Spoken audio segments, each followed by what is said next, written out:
नमस्कार साथियों, परिहार क्लासेस में आपका स्वागत है। आज हम जनरल साइंस की तीसरी वीडियो शुरू कर रहे हैं। चलिए शुरू करते हैं। प्रकाश संश्लेषण का प्रथम स्थिर यौगिक क्या है? तो वह है ग्लूकोज। ऐसी जैविक प्रक्रिया जिसमें शर्करा तथा वसा का ऑक्सीकरण होता है, ऊर्जा मुक्त होती है तथा तो वह क्या कहलाती है? तो उसे श्वसन कहते हैं। कौन सा पादप हार्मोन है? तो वह साइटोकाइनिन, ये पादप हार्मोन है। कौन सा हार्मोन पादप कोशिकाओं को इस प्रकार बढ़ने के लिए प्रेरित करता है जिससे पादप प्रकाश की ओर मुड़ा हुआ प्रतीत होता है? तो वह है ऑक्सिन। यानी कि जिधर जिधर सनलाइट जाएगी उधर की ओर पेड़ मुड़ जाता है, तो वह ऑक्सिन के कारण मुड़ जाता है। कौन एक प्राकृतिक फल पकाने वाला हार्मोन है? तो वो है एथिलीन।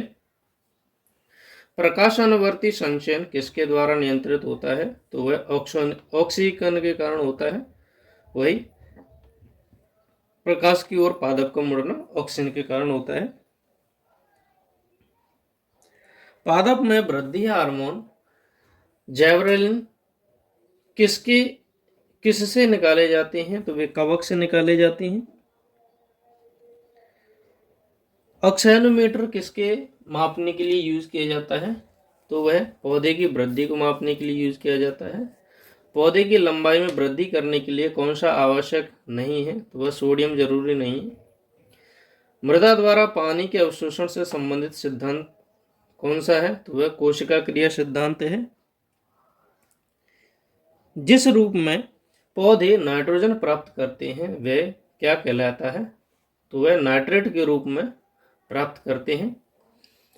पौधे में पत्ते की पृष्ठ पर पाए जाने वाले जो लघु छिद्र होते हैं उनका नाम क्या है? तो उन्हें रंध्र कहते हैं।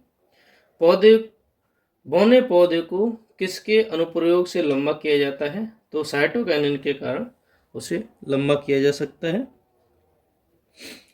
पशुओं में हीमोग्लोबिन के सदृश पौधों में कौन सा अणु होता है? तो वह क्लोरोफिल होता है। पौधे का अर्धपतन रोग किसके कारण होता है? तो वह पीथियम डिवेरियनम के कारण।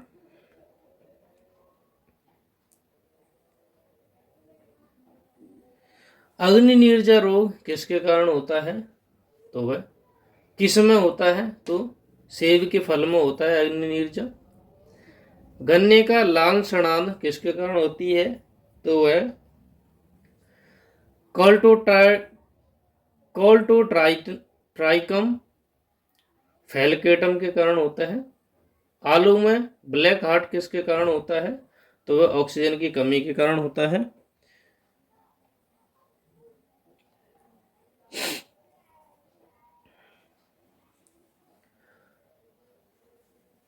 करनाल बंट किसकी एक बीमारी है? तो वह गेहूं की बीमारी है, करनाल बंट।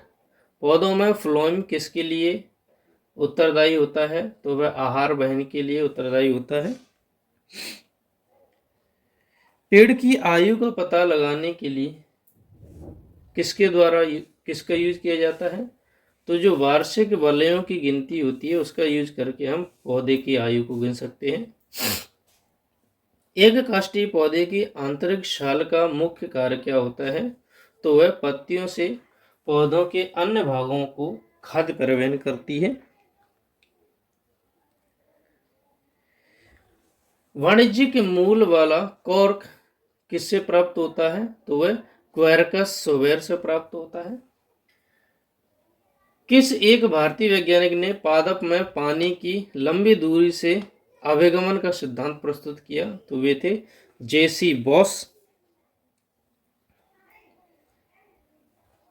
पौधे के कुछ भाग मोड़ने पर बिना टूटे आसानी से मुड़ जा सकते हैं और कुछ भाग जैसे पत्ते और तने की इस नम्यता का कारण किसकी बहुलता के कारण माना जाता है? तो दृढ़ोत्तता के कारण ये टूटते नहीं हैं। आनुवंशिकी के जनक कौन थे? तो जॉन ग्रेगर मेंडल थे। जीन शब्द का सर्वप्रथम प्रयोग किस वैज्ञानिक ने किया था? तो वे जॉन हंस थे जिन्होंने जीन शब्द का यूज किया था। प्रयोगशाला में सर्वप्रथम डीएनए का संश्लेषण किस वैज्ञानिक ने किया था? तो वह डॉक्टर खुराना ने डीएनए का संश्लेषण किया था।